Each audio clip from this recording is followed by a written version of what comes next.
Hey everybody, this is the Sliders Review, and it's Women's History Month, and I'm here today to talk to you about Cruel Summer Season 1. This show aired on Freeform, and when it comes to Freeform, their shows are iffy. Some are really good, some are just kind of bland, some are kind of bad, and others are just unknown and forgotten. And when it comes to this network, like I said before, it's just like they do make some pretty good stuff. I remember I saw a show called Guilt. That was terrible. But when it was ABC Family, they did have Pretty Little Liars. And that show was a phenomenon. And Cruel Summer reminds me of a modern day, more realistic Pretty Little Liars. Because Pretty Little Liars, not only did it fall off a cliff, but it did some pretty zany, weird kind of stuff. But that was the 2010s. So that was a different time. You know what I'm saying? And Cruel Summer reminds me of Pretty Little Liars, Mean Girls, and something else, but I can't think of it right now. So this show was created by Bert V. Royal, and he is best known for creating, or writing, I should say, Easy A. And I love Easy A, the movie. However, Bert, he did not stay on the show for long. After the pilot, he left and he got replaced by a different showrunner. And then for the second season, they got a completely different showrunner. They said creative differences is what caused him to leave. I'm curious to know what the heck happened. This show is a teen mystery anthology thriller. And it's very unique how they tell the story in the first season. Now, I've only seen the first season. I haven't seen the second, but this show is canceled. Something happened that caused this show to get canceled. Was it low ratings? Did the second season suck? Like, who knows, But one thing that is interesting about this show, at least in the first season, and it is a very interesting show. And I believe they do the same format in the second season because, before the show starts, it's all like the events that are about to unfold take place during this month in 3 different years. So it'll be like 1993, 1994, and 1995. Why they decided to show this first season in the 90s, I have no idea. I really don't. They could have told it in the modern day, and it still would have been fine. I don't know why they went back to the 90s. Now, don't get me wrong, I love the 90s. My favorite decade era. I grew up in my child and teen years in the 90s, so I love the 90s and everything. Best decade ever, but why are you taking me back there? But yeah, this show has a unique format that it jumps around episode to episode in these 3 different time periods and stuff to tell their story. At first, I was kind of like, why are you doing that? But you know what? It gives the show its own style, because this could have been just, if they would have just told it straightforward, it just would have been another generic teen drama. Because think about it, they would have had 3 seasons, they could have went through all 3 years, and you could have got to see things unfold, and it could have unfolded a whole lot more and a whole lot more emotional. But at times, sometimes if the writing wouldn't be that strong, then you'll get kind of bored, you know what I'm saying? Because the way they tell this story, they have a very focused narrative that they want to tell. Because each season focuses on 2 girls. The first season focused on Jeanette and Kate. And so the story of the first season tells the story of both their stories, but Kate a little bit more.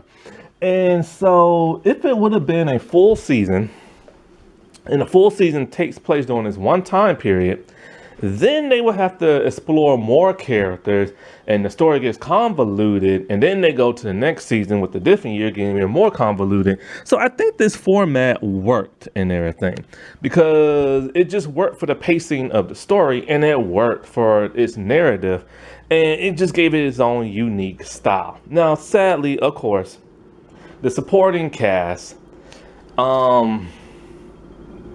they have stuff to do and they have their own story arcs, but it's very, very minimum. Like, it's very, very, very minor and everything. And I'm okay with that. I'm glad they gave them like something to do in their own story, because it's supposed to just focus on these two characters. And like I said before, if it would have been a full season in your original format, it would have got convoluted and stuff, very clustered. And so, but the cool thing is that all the supporting cast, their individual story arcs do relate to the two main girls, except for one. And can you guess which one that is? If you guessed the black guy, you are correct. Why do they always do this to us, man? He does have his own story arc, yes, but it does not relate to the overall narrative of the season.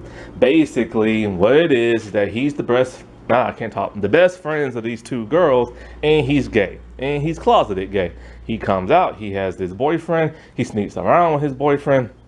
And then when his boyfriend gets in the accident and everything, and you know, this one character, Vince, decides to hold his hand, he pulls it away. He doesn't want the kids to see it because this is the 90s, remember? And then they break up for like 2 years, and then they get back together, and then none of his friends care, and it's your generic LGBT story in these teen dramas nowadays. So it's not all that like juicy, it's not all that emotional. It's about as generic as you can get for an LGBT character in a drama, because it's always the same now in teen dramas. They're closeted, they come out to like their friends, the friends don't care, they have to hide themselves, you know. It's a story you've seen like a million times. And because the show doesn't focus like a traditional show, it's not gonna be as emotional, like fulfilled as say Pretty Little Liars, with that of like, what was her name, Emily? I think no, what's Shay Mitchell's character? I think it is Emily. But yeah, like her story was done very well, you know what I'm saying? But they had like a traditional 20 episode arc to tell like, you know, everybody's story and stuff, whereas this show only has 10 episodes to tell only two girls' stories, and that's it. Sadly, even though the black dude only gets the short end of like, you know, the string and everything, he's not treated badly. So they do treat him with respect, and they treat Kate's father or stepfather, who is black. I like how they did that family dynamic, and I'll get to that a little bit later. And so when it comes to this show, I love the twists and turns of this show. They really avert your expectations. You think it's gonna go one way, and then it goes a completely different way. And then as the story you're following, you start to see the little tidbits of things that's kind of like, okay, you're a little shady, but aren't you supposed to be the good person? And then it hits you with this all these different twists left and right with the last 2 episodes. And it's just kind of like, oh my God. It's a very good show. It's not the greatest show out there, you know, but it's good and everything. And one interesting thing with the format when they tell different like time periods is that each time period has a different filter to it. What time period are we in? I think it's 1990. Was it 94, 95, and 96? No, it's 93. 94 and 95. Okay, so in 93, it has like an amber filter to it, so it's kind of like reddish yellow.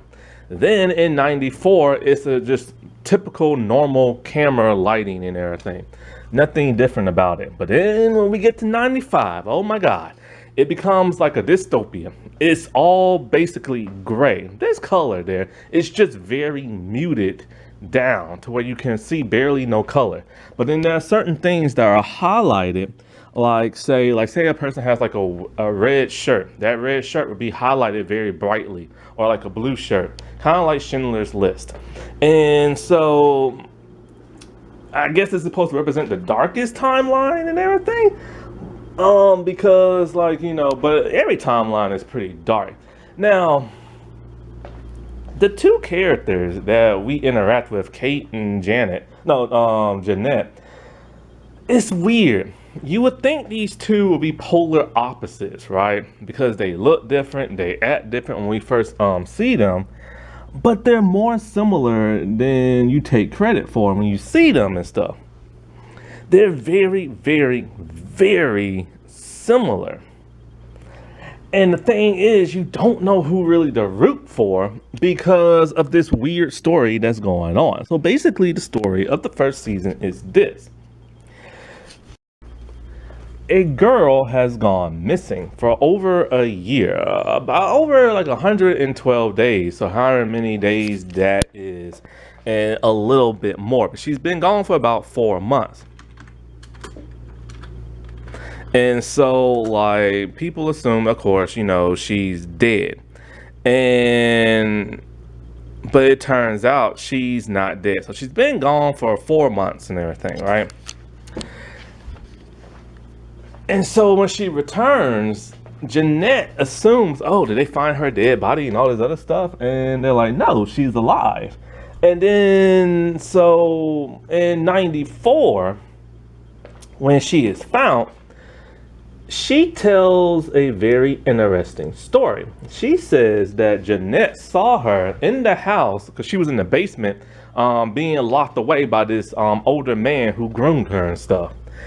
And she said Jeanette saw her in the basement and told nobody for months. And she had to like literally fight her way out and stuff like that. And then there was a police shootout and the man is now dead. So because of this, Jeanette becomes public enemy #1. They can't blame the man who kidnapped this girl because he's dead, so they blame Jeanette for not saying nothing. And everybody in town hates her. And by the time we get to 95, Jeanette's personality has completely changed. She's moody. She hates everything. Everybody hates her. But then when Kate names her by name on national TV, because nobody really knew her name until Kate like mentioned it, right? And so like this pisses her off and she sues her for defamation. So this pisses off Kate, because Kate's all like, I went through all this trauma. I lived in this man's basement. He manipulated me and all this other crap and blah, blah, blah, blah. So why should I have to go through this? Why should I have to be sued? And this lawsuit will cripple her family because they're super rich and they will lose everything that they have. The crazy thing is, there are things going on in between all these stories because both girls are not telling the truth. This is extremely juicy when you find out what it is they're not spilling. And then when you get to the huge end of it all, it's like, oh my God, I can't believe you did that. So when it comes to Jeanette, things are looking really bad for her because of her transformation in those 3 years. And it led people to believe that she had something to do with the kidnapping of Kate. So basically, Jeanette is like this. When we first see her in 93, she is the biggest, goofiest nerd you can imagine, right? She wears like goofy clothes, she has braces, she has glasses, your typical standard, stereotypical 90s nerd, you know what I'm saying? And, she is an outcast along with her 2 best friends. And so the thing about Jeanette is that she has the hot nerd girl look. And so, but she's just super nerdy. And she has these 2 best friends, Mallory, who is played by Harley Quinn. Yeah, that's her real name. Harley Quinn Smith, the daughter of Kevin Smith. The, not the New Zealand actor who passed away, but the comic book dude who, makes movies like Clerks and stuff like that. Which they make a reference to in this movie because his daughter starred in it. Yeah, that's his daughter. I've never seen, I always assumed she was little. I didn't know she was a grown woman. But I forget people age. And so this is my first time ever seeing her act. And she does a pretty good job for the character she's given and stuff. But she is an amazing model on Instagram. Go check that out and stuff. But anyways, so she has like 2 best friends, Mallory. Mallory is more of like a rebel without a cause. She's the type of, hey, we should drink. Hey, we should pull a prank on somebody. Hey, we should smoke some weed. Hey, we should steal from like the mall. So she's kind of one of those bad seeds who always wants her friends to do whatever bad thing she's doing and stuff, right? And so like She's a good girl. She just has like a dark side to her where she wants to do all this bad rebel type stuff. And she always tries to pressure her friends into doing stuff. Vince is their best friend who doesn't take sides. He's like in the middle, you know what I'm saying? Like he's friends with both. When one talks bad about the other, he doesn't allow that, you know what I'm saying? Like he doesn't like it because they're like the three amigos, you know what I'm saying? And they should stick together. And they all do things together, even if they really don't want to do stuff like that. Jeanette doesn't want to do all this bad stuff. But the thing about Jeanette is that she's like what is it, like sheep in wolf's clothing, or something like a wolf in sheep's clothing, or something like that, whatever that expression is. She has a hidden bad side to her. She's a little rebel herself. She's the goody goody two shoes nerdy girl, but she wants to rebel. She wants to be popular. She wants to do cool things. She idolizes this girl named Kate, who's like the popular girl at school. Kate's popular, she's rich, you know, and stuff like that. And like, and we see throughout the season that Jeanette does some really, really not only hypocritical stuff, but just some little bad girl, like, you know, shenanigans and stuff. Like when they're all at the mall, they steal stuff from the mall, and when Vince gets caught, the only one who gets caught, she takes the rap for it and gets in trouble with her parents. Her dad knows she covered for him and stuff like that. She's like, okay, whatever, I'm not gonna like ground you too much because I understand you helping out your friend, but still stealing is wrong. They like to play hide and go seek in empty houses that her dad is trying to like sell. So she has the key to one of the houses, and this is where the vice principal, who's our predator, moves into. But they don't know a person's moved in there yet. But however, she decides that throughout the year, she's going to keep going back and forth in that house just to sneak in, you know, not get caught and steal stuff from like his house. And so she has this streak of wanting to be like a naughty girl, you know what I'm saying? Also, when Mallory brings weed over for all of them to smoke, she's all like, no, we can't do this. This is contraband and blah, blah, blah, blah. And so she lies and says that she flushed it down the toilet. But really, she kept it and plans on smoking it herself.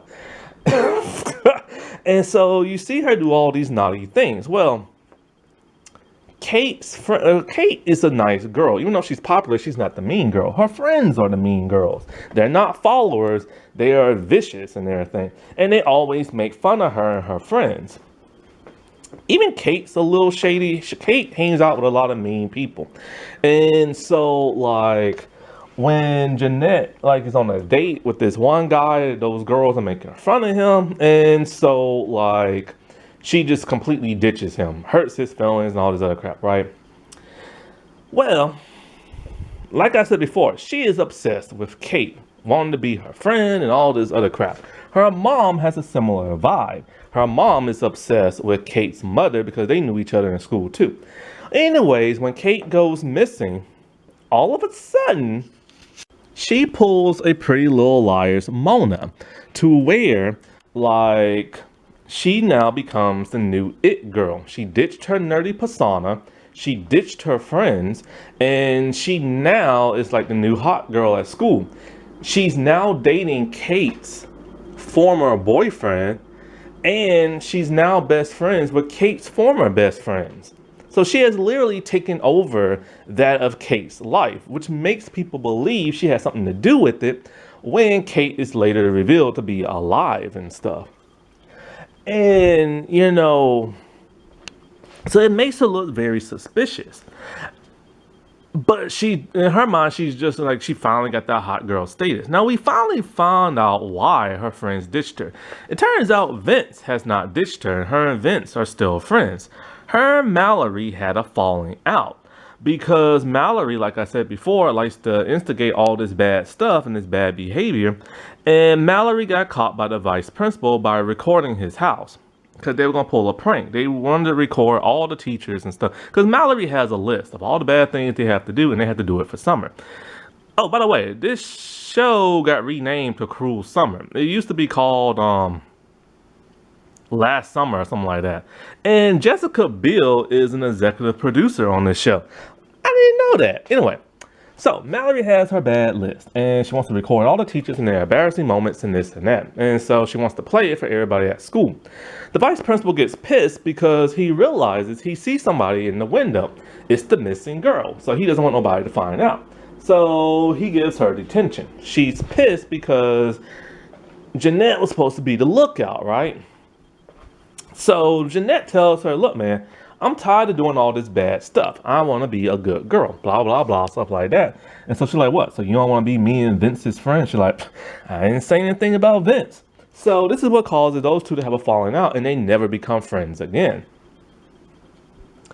And so, like, what's her name? When Kate comes back, she basically says, hey, look, what's her name saw me and did not say nothing. And so this causes everybody to hate her. Jamie, her boyfriend, breaks up with her, punches her in the face. This causes problems with that of her family because her mom starts to suspect that she lies. When she was being interrogated by a police officer, she lied about her necklace. A necklace that Mallory gave her that says, you go girl. And it has her prints on it and this and that. Because Kate said, you know, this necklace was found at, like, you know, the house where I was being captive at. And so Jeanette straight up lies, along with, like, the father doesn't suspect anything, but the mom's all kind of like, look, man, there's something like funny going on. You know what I'm saying? I think she's a liar. So she snoops around her room and finds the house key to that man's house, knowing that her daughter has been lying and going back to the house over and over. This causes a huge rift in the marriage to where eventually the mom just can't take no more because the husband wants to take the daughter's side because he doesn't want to believe his wife. And so the wife ends up leaving and they get separated. This causes him to finally go to the house and realize his daughter has been lying. This causes a problem with their relationship, where him and her argue every day now once we get to 95. And now he's dating another woman, but he cheated on his wife when they were separated. And of course, you know, Jeanette does not like the new girlfriend. Eventually they do start to bond and be friends and stuff like that. So all of this crap that's going on is just the result of bad girl behavior that caused a huge ripple effect with their family. But anyways, she is constantly now being pursued in 95 by paparazzi, and even Jamie is kind of stalking her. He won't leave her house alone and constantly keeps falling because he's still in love with her, but he won't get the hint and leave her alone. We find out now why she has this butch type of hairstyle in the future, in this dystopian type future. And it's because basically when everybody kept verbally attacking her and punching her, and like when Kate revealed her name like on national TV and made her look like the like, you know, like the bad person, she decided to have her movie TV woman empowerment mode or whatever. What's that moment? That's it, moment. What's the woman empowerment moment? For some reason in Hollywood, when a woman or a young girl is treated badly by her peers and they constantly mock her and throw stuff at her and talk about she's an outsider, this and that, for some reason in Hollywood, and this happens in multiple TV shows and multiple movies, I've noticed, it even happened in Power Rangers 2017 movie. They go to a mirror, they grab some scissors, and they chop off all their hair. I don't know what it's supposed to symbolize. It just happens. Like, for real. Like, we'll watch the remake of the It movie, and the redheaded girl chops all her hair off. In Power Rangers 2017, that character chops all her hair off. It's just something women do to feel empowered for some reason. I don't know why. Long hair isn't empowering, but hey, whatever. So in this 95 like setting, it's really, really, really bad for her, you know, because everybody hates her. And so she's working with her lawyer to try to like resolve this and get tons of money from that of Kate. But this is the problem with her personality now. See, in 93, she was bubbly and she was loving and everybody just liked her. Then her friends, that is. And then in 94, everybody loved her because she was the hot girl. But now she is just a extreme outcast now. She dresses down. Like, her room appearance has changed. Her family doesn't get along with her. And she's just constantly moody and she's rude to everybody now. But then, so you think, okay, like maybe Kate could be lying. Maybe Jeanette is a good girl. We don't know, you know what I'm saying? And so, like, but then it's weird. She's watching a movie about a person going to trial, and this person's being hysterical.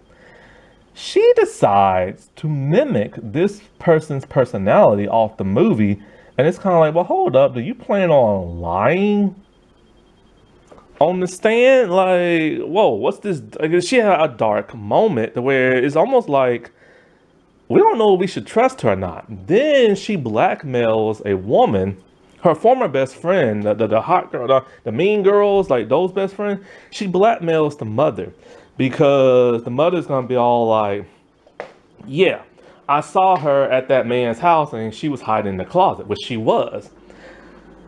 And the thing is that she knows this is gonna look bad for her. It's gonna reveal that she's been in and out that house before. So she blackmails him like, look, I overheard your conversation. You know, you're committing fraud because your baby daddy is paying child support and he's not really the father, and you can go to jail for that. So that shuts that woman up. And it's just kind of a hold up. There's a different side to Jeanette. What's going on?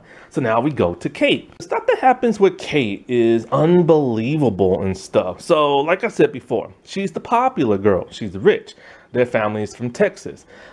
Her mom is extremely nasty and rude. Her dad died of cancer, and she has this black stepfather and a black stepsister. She loves her stepfather to death. She don't call him the stepfather. She calls him dad. That is how she sees him. And I like how they did this interracial marriage. They did it very, very well and everything. And because, you know, they show just a loving family and a family that accepts each other. Well, the stepsister doesn't like Kate. In the 90s, here's the thing. They never really explain why the stepsister don't like Kate. Because Kate's a really nice person. That's the thing. That's what we've seen of her so far. So why doesn't she like her? Well, it could be a race thing. Because in the 90s, black females hated seeing black men with white women. Look, that's just how it was in the 90s. If you grew up in the 90s, then you would know that and everything. If you interacted with like black women and stuff like that. It didn't matter if they was teenagers, it didn't matter if they was women, they hated seeing that. Very similar to how white men hated seeing white women with black men in the 1950s and 60s and stuff. It was different times back then. But, you know, thankfully things have now changed to a certain degree. So they don't like each other. But Kate loves her stepfather to death. But she suspects him of cheating when she overhears him talking on the phone. She tells the mom. The mom doesn't want to believe it and talking about you're just lying and blah blah stuff like that. And so it turns out that I think nothing happened between him and this other woman. It was all a misunderstanding, and she admits it was a misunderstanding. And so the stepsister is all like, you know, you can't say crap like that about a black man and blah blah blah dating a white woman because, you know, it could ruin his career, saying that he's unfaithful and stuff like that in an interracial relationship. And so, like, she has this boyfriend, he becomes an alcoholic, and she has these two snooty best friends and everything. But then she starts to take a liking to the new vice principal. She has a crush on him, and it's shown that she has a crush on him when they talk, and she gives him certain looks and stuff like that, right? And so Mr. Harris, Martin Harris, is the new vice principal. And so, like, he picks up that she is kind of into him, right? And, you know, a lot of teenagers are into, like, their teachers and whatnot. But, you know, the teacher is not supposed to reciprocate. And so it turns out it's her mom is the one having the affair. And this breaks Kate's heart because she loves her stepfather to death like he is her real father. Because she's like, her real father died when she was 6. So she confronts her mom about this and they get into a huge argument, which the father overhears. But the mom puts the blame on the daughter, talking about, oh, she's lying. She's making this up, just like she lied and said you had an affair a year ago and blah, blah, stuff like that. So the mom's all like, this is my child and I will handle my child the way I want to and stuff like that. And he just shuts his mouth. And this really hurts Kate. Not only did her stepfather not take her side and believe her, but he didn't say, hey, this is my child too, and you just won't discipline our child the way you want to, because the mom slapped her and everything because she called her the B word after her mom called her a liar. So this causes Kate to be upset and everything like this, and she runs away from home. So she decides she's going to go to the house of the vice principal and everything. And he lets her stay overnight. Nothing happens, right? Well, here's the thing. She told everybody he kidnapped her and drugged her, put her down in the basement, and kept her there. What she did not tell people, because we find this out when she's talking in a chat room, because she's talking to some stranger in the chat room, somebody that she can console with. It turns out it didn't happen that way. She went there voluntarily, and he didn't hold her for as many months as she said he did. She went there voluntarily for 3 months, and in the last month, he kept her there as a hostage. But he did groom her and stuff, because here's the thing. You know me, I don't like when adults mess around with kids in the show, and thank God we never saw them do it. We see them kiss, but we never see nobody actually do it. And you know, I hate this stuff in teen dramas, because in every teen drama, and I wish they would stop. But it is nice to educate people on grooming and how to avoid it and stuff, because they do show the process of how he groomed her. And I think it was done very effectively and stuff. See, the problem with Pretty Little Liars is that they have multiple adults into teenage girls in that show. And one of the most famous ones of all is Ezra and Arya. You might never seen the show, but you at least heard their name. And people do not like this relationship. And over the years, it's gotten even worse. People hate this relationship. And then what's so worse is that they end up getting married when they was adults and having kids. And he knew she was a teenager, and he dated her as a teenager and all this other stuff. It is one of the most disgusting relationships ever. And what's so terrible about it even more is that the showrunner, the network, and the stars all promoted this relationship. They tried to make it like it was the best thing in the world, like they're soulmates. And that's how the showrunner put it. Oh, they're soulmates. They have to be together. That's how the network put it. They even made shirts saying that. And they forced the actors and the actress to say the same thing. It is disgusting. But at least this show showed the bad side of grooming and how it's done and how you avoid it. Now, I am a little upset that they went the whole male teacher route. Because if you know anything about the world or the country we live in, it's more female teachers that hook up with their students than it is the males. But when it comes to putting people in basements, it's more of a male thing. So I understand why they did that. A teacher, which is also on Hulu, because you can watch this on Hulu now. A teacher shows a female teacher into like a male student. So at least that show's willing to show like something that's happening in more modern time. But anyway, so she lied to the police. She lied to everybody. And she knows very well that she's lying on Jeanette. And so like she stays there with him and he almost gets caught. This is when Mallory videotapes him for the first day. And he actually is all like, look, you can't stay here no more. I should have like took you back to your parents. Should have called the police. I should have done something, but he didn't do that. And so, but then they stay. So months pass by, and there's even another point in time when he's kind of like, maybe you should go back. But then they both decide to stay together. He manipulates her when she's at her most vulnerable. She's all like, he's trying to like, see, this is the problem. There are adults who are not related to people who try to guide young people, like people in your neighborhood, friends of a parent, stuff like that, teachers at school. For many, many, many years, there's always been adults consoling young people. They don't want young people's lives to turn out like theirs, and they want to prepare young people. The problem with that is now there are groomers and stuff. And no, groomers are not like a bunch of drag queens and transsexual people and stuff like that, like a certain political party wants people to believe. It ain't like that. The most people who are groomers, just gotta look it up on the internet and you can see it's mostly the people shouting it online that is like drag queens and stuff. Because every time you see on the news that this person groomed this person, did something underage, it's normally always a white male, or mostly just an older male and stuff.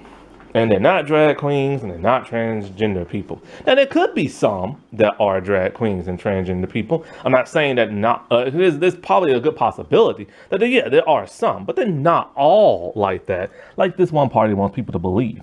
Because people are now back to being hateful bigots and just wanting to point the finger at people and stuff like that. It is very disgusting. And the real bad people are getting away with this because they're going after the wrong people. Anyways, but he does groom her. When she's upset, he consoles her. And that's the problem, because now it's kind of like a regular adult who has the best intentions for a young person, they can't really console them the way they used to, because now they're all these groomers and stuff. And because the groomers take things too far and they try to manipulate people, brainwash people into like, thinking they are the only ones who will protect you and they are the only ones that will understand you, because they isolate you from other people. And there's grooming in all kinds of different ways. They're like when you date somebody, like two adults, sometimes they will groom people. Like say there's one adult who's all like, I don't want to go nowhere. Let's just stay here. Why you gotta hang out with your family? Why you gotta hang out with your friends?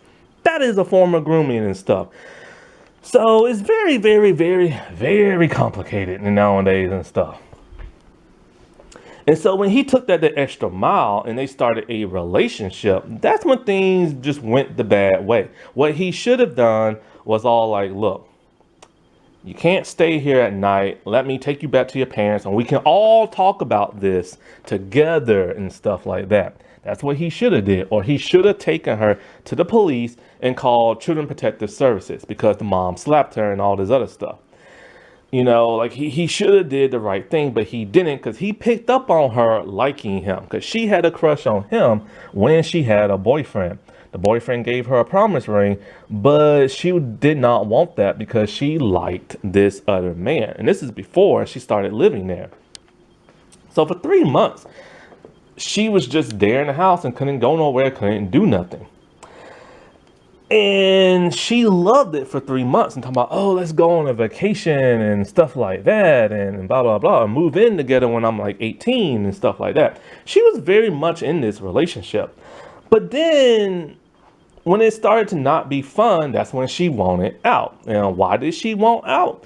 Because she was bored. She couldn't go nowhere. He gets to go to school, get to go to the grocery store and get to interact with people, but she has to stay in the house watching TV and just eating food. And she missed her old life. And that's what caused her to snap out of reality and be all like, you know what, this just isn't for me. And she wanted to leave. Problem is that when she was there at the house, Jeanette did break into the house and she ran upstairs, but Jeanette did not see her. And Jeanette stole a snow globe. Now, before she stole the snow globe, Kate actually called her ex-boyfriend on the phone and just started breathing on the phone, wanted to say something, but just couldn't. And he could hear the snow globe in the background. There's something significant about that later. So anyway, so she looks out the window and she sees Jeanette like ride off on her bike. And so it gets to the point where she can't even give kids candy for trick or treating. She can't even put on a costume of fear that somebody will find out. And so she wants out the relationship. But now he's at the point where he's possessive and he does not want her to go because he fears that his life will be ruined and stuff.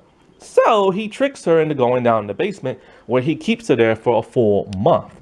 And in order for her, like when she tries to escape, he locks the door and all this other stuff. He bribes her with food, just like all these other nasty basement men do. We've heard the story of those 3 women trapped in the basement at this man's house one time. This stuff is for real, people, and it is very scary.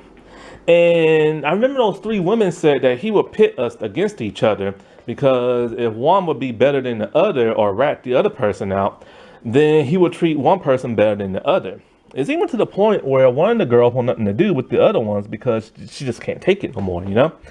And this was really terrifying for her. And so it was said in the beginning that he died in the shootout. So somebody found him. She said she fought her way out. And so when she revealed all this stuff, right? In that chat room. Who she doesn't know she's talking to is her stepsister. So her stepsister knew all this stuff all along and never said anything and kept it to herself. Only reason why Jeanette found out is because Jeanette's brother was sleeping with the stepsister and stuff. He went on her computer and saw the stuff and printed it out. This is the ace up the sleeve that Jeanette needed to prove that, what's her name is lying. And in court, the lawyer revealed the text messages and stuff, shocking the entire family. So she knows she's screwed and everything. Now, she later reveals the truth to Jeanette and Jeanette alone. But here's the craziest thing. Kate, who now has no friends, befriended Mallory. That's right, Jeanette's Mallory. Mallory used to hate Kate, but now they're best friends. They do everything together, and of course, Mallory corrupts that of Kate just like she does with everybody else. Kate's mother hates that Mallory and this and that, but Mallory's acting like a best friend. But when you see those two act like best friends, it's kind of like, are they together? Because they look like they're in love with each other. But, anyways, I'll get into that a little bit later. And so Kate and Jeanette, they have a conversation in Martin's house. That's now been no trespassing sign, stuff like that. And they just dish it out. Because the thing is Kate's been treating Jeanette like crap. And I mean like crap. Like, when they was both at a stoplight, they saw each other, and Kate literally gets out the car and is ready to fight Jeanette, and Jeanette gets scared and drives off and almost get hit by a different car. So Kate knew all along she's been lying about that relationship and being kidnapped and all this other stuff, but she put the blame on that of Jeanette. But why? Well, here's the reason. She is the necklace and stuff. She don't know how it got in the house. Now, anyway, back to Martin and getting shot. It turns out that it was Kate that shot him. He got to the point where he was ready to end everything. And because he knew the cops were coming back to his house, because they came to his house to question him and they're going to come back. So he went down there to kill Kate, but he couldn't do it. So then I think he gives her the gun, or she takes the gun and she shoots him. He tries to fight with her with the gun, but she ends up shooting him dead. For whatever reason, the cops said it was a shootout, making people believe the cop shot him. Now, here's the thing about the whole necklace and the house and the snow globe and this and that. Remember when I said Jeanette stole the snow globe because she came into the house and then she didn't know that, Jeanette came into the house, she didn't know Kate was there and all this other stuff, and she stole the snow globe. Mallory was spying on them. See, Mallory wants to catch Jeanette breaking into folks' houses and stuff like that. And she basically tells Jeanette, you're a hypocrite. You keep saying I'm bad and I do all this other stuff, but you do the same exact thing and never get caught. So they have a huge fight and she just gives Mallory the snow globe, right? When Kate plays the message that she sent, no, wait. She was at Jamie's place. Jeanette was at Jamie's place, the guy. By the way, Jamie's a dude. Anyway, so he plays the message on the phone thinking it was from Kate, but he said he was probably just wishful thinking, but he never got rid of it. And Jeanette recognizes the noise in the snow globe. She goes to Mallory. Mallory won't give it to her, says she threw it away years ago, but still has it. Here's the thing. Kate says she saw Jeanette ride off on her bike. Jeanette said, that wasn't my bike. I had Mallory's bike. It was Mallory there that night. Mallory saw somebody in the window and knew Kate was there all along. But here's the twist. Mallory didn't know it was Kate until she later put two and two together, but didn't want to say nothing. Yes, you heard that correctly. So Mallory was there at night and she saw that of Kate through the window, but had no idea it was her. She assumed it was Martin's girlfriend or sister or something like that. But, like I said before, when what's-her-name was found and was held captive there, she put two and two together and realized it was her. But she had no idea if Jeanette actually saw her or not. Because remember, Jeanette came out the house and then moments later, Kate was looking through the window. But she befriended that of Kate, knowing all this and never said a word. That's some pretty shady mess. And maybe she felt guilty and that's why she probably befriended that of like Kate, but who knows. And Kate actually forgives her. I'm just kind of like, dude. Now, could you imagine if it was written differently, that Mallory knew for a fact it was Kate and just kept her mouth shut because she didn't like her and stuff because she was the popular girl, and then all this stuff spiraled out of control? That would have been some juicy stuff. But that's pretty generic teen drama or just drama type stuff, so they didn't go down that route. And so as a result, Jeanette dropped the lawsuit and now she's back to dating that of Jamie. And Kate and Mallory are still friends. As for Vince, nobody knows what the heck happened to him because he's not even in the last episode. He might be in the 9th, I believe. But pretty much him and his boyfriend are just doing who knows what. And who knows if they're still getting along because this show doesn't focus on them. It's like they added these two characters and their storylines really got nothing to do with the main characters, like whatsoever. And it's like at least the brother was helpful in finding out that information, but him sleeping with Kate's sister was just the most random thing ever. But of course they needed to tie into the story.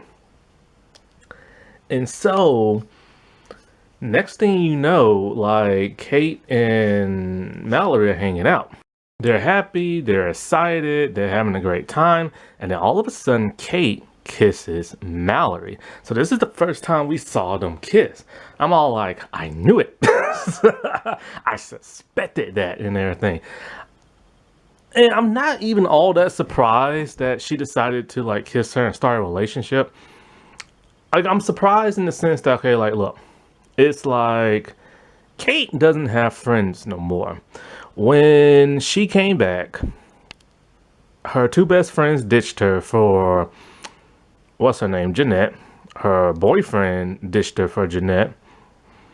Her parents are like whatever. And so she really only has like that of her dad that she talks to and gets along with. Her stepsister did come around and tried to befriend her, but by this time, Kate didn't want nothing to do with her and stuff. And so Mallory was literally the only person she had left. And, you know, some people don't want to believe this, but it is true. Like, some people who have had traumatic experiences in their dating life, they tend to see what the other side is like. I know with the LGBT, they say, oh, nobody turns like gay, you're born that way. But not everybody's born that way. Some people literally turn. And the thing I've noticed about females that go through bad like sexual relationships and stuff, like say they've been assaulted and stuff, a lot of them turn out certain ways. Either they just like, don't want to be touched by men no more, or they become like sex crazy and all they want is men.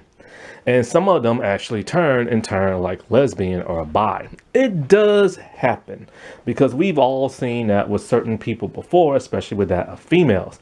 I know it's touchy and everything, but that is the psyche of some people and stuff. I have known some people, like this one woman, all she thinks about is clickety clacking it, and it's only because she had a bad experience many years ago after being assaulted and stuff. That is literally the only thing that is on her mind, and she can't think of nothing else. And it's really sad when people like turn out like that, and it's even worse when people do that to those people and take things from them, like biologically and stuff like that. Well, I guess that's biological, I'm assuming. Yeah. But what's interesting is that before I get into this other part, let me just say this. So that's not the only twist. It's revealed in the flashback that when Jeanette snuck into the house one day, she overheard some banging and some screaming. It was Kate down in the basement.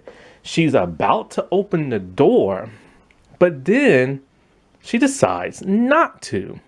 And the reason why she decided not to is because she knew this was her chance to live Kate's life and have everything Kate ever wanted. So Jeanette really was a terrible, bad person who actually knew Kate was down there and did not try to help her. That twist came out of nowhere and my jaw just dropped. It was literally a Mona moment from Pretty Little Liars. And it's like, nah, dude, like this whole time we was rooting for Jeanette and she turned out to be scum and everything. And it ends. Now, the next thing I'm about to say is gonna be slightly controversial, but just hear me out. So Kate, nothing bad happened to her. Like, she didn't get in trouble for lying. She didn't get in trouble for voluntarily going there, starting a relationship with an older man. And it's because it's presented as grooming. But Kate was the person who initiated originally, the whole thing, because giving him those sultry looks. And see, the thing is so odd. It's it's presented as grooming, but when you look at Kate's life, she has everything you can ask for. She has two best friends, a boyfriend who loves her so much he gave her a promise ring. She's richer than rich. Her parents get along despite her mom cheating, and she has a great stepdad. Stepsister not so much, but everything else, she has everything she's ever wanted. So no, I don't understand why she wanted to go in the arms of this older man.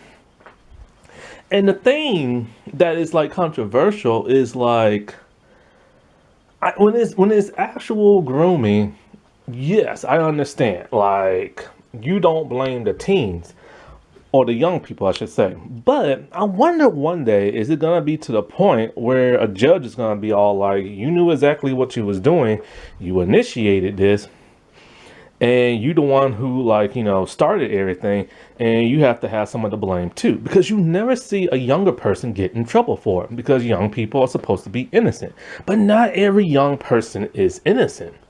So the controversy is this: when it's not grooming, when the adult's just being an adult and trying to do the right thing, and a younger person comes on to them and constantly pursues them to where, for whatever stupid reason, those disgusting people decide start a relationship with a younger person. Yes, the adult still needs to be blamed, but does the young person take some of that responsibility too for initiating the entire thing and constantly coming on to somebody and threatening to blackmail them if they break up with them? This is a question I raised back in the second season of a show called Guidance that I reviewed. Because in that show, it was a teacher who's known for messing around with his students, but at that time we really didn't know. And the teenage girl came, they started a relationship, right? And she had a boyfriend, but cheated on this dude. And she's the popular girl, and a rich girl at that. And she kept pursuing him. And when he kept saying no, no, no, she kept pursuing him even more. And then when they dated and he wanted to break up with her, she threatened to blackmail him and everything. Once all said was done at the end of the season, he went to jail. And she decided to move away on to like make a new start. But it's kind of like she had every chance of getting out of it, and she knew exactly what she was doing, especially when it came to the blackmail and everything. And so it's like, should she take some of the responsibility as well? Because the thing about teenagers, not all of them are innocent. There are a lot of teenagers that are bad, and a lot of these teenagers will lie about their age online to older guys, especially that in college, and they will like, they will give a fake age, they will dress more adult, or they have more of an adult face, and they lie about everything. And a lot of times these older people have no idea how old they really are until it's too late.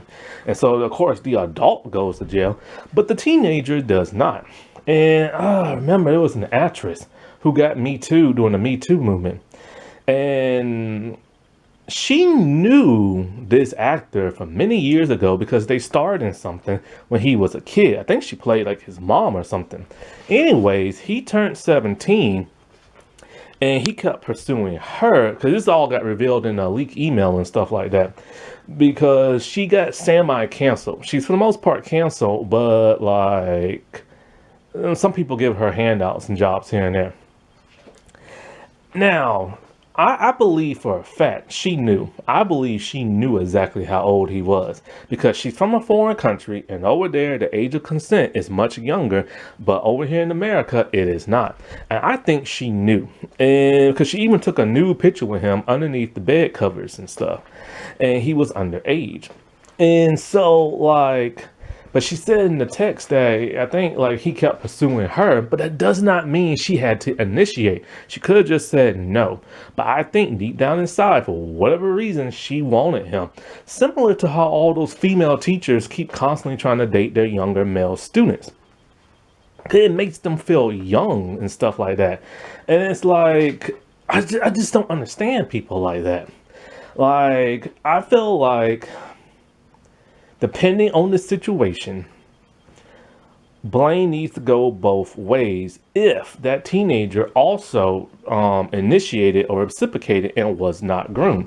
But the thing is, nowadays, you don't know if it's grooming or not because that's just like the norm nowadays, And this is why they need to be like more modern, what's that word called? Like monitoring and stuff like that. There need to be cameras in the classrooms. There need to be cameras in the hallways and stuff like that. I remember when I was in high school, like there was this one teenage girl, and I didn't understand something. She was like middle class, gorgeous and everything, and she was dating the resource officer, which is kind of like the cop on campus of all people. And I'm just like, her? Like, I could not believe that because she had everything you can ask for and she was dating this older man. And a lot of younger females do like older men and stuff like that. Like Lucy Hale, who's an adult, she likes men that are at least 15 years or older than her that I've seen in some articles. The Olsen twins are like that as well. And it's just like, so it does make you wonder in some of these cases, should the teenage person or the underage person take some of the blame and responsibility as well when they knew full well what they was doing? I'm not talking about the ones who were brainwashed. I ain't talking about that. I ain't talking about the ones being grown. I'm talking about the ones that literally initiate and everything. The adults most definitely need to take the blame, but do the teenagers and stuff. And this is something you never see addressed in these teen dramas whenever they do all these underage storylines and stuff. Before I end this, let me just give a shout out to all the good acting in this show. Like, everybody is so convincing and stuff. From like the character who plays Vince, Mallory, like, the parents and stuff, the like side characters, and especially that of Jeanette and Kate. Like Jeanette, like my two favorite like acting scenes of hers is from like 93 and 95. She plays such a good like goody goody two shoes like nerdy girl. And of course, Olivia Holt, who's one of my all-time favorites because of Cloak and Dagger. Like, she is such a good actress and stuff.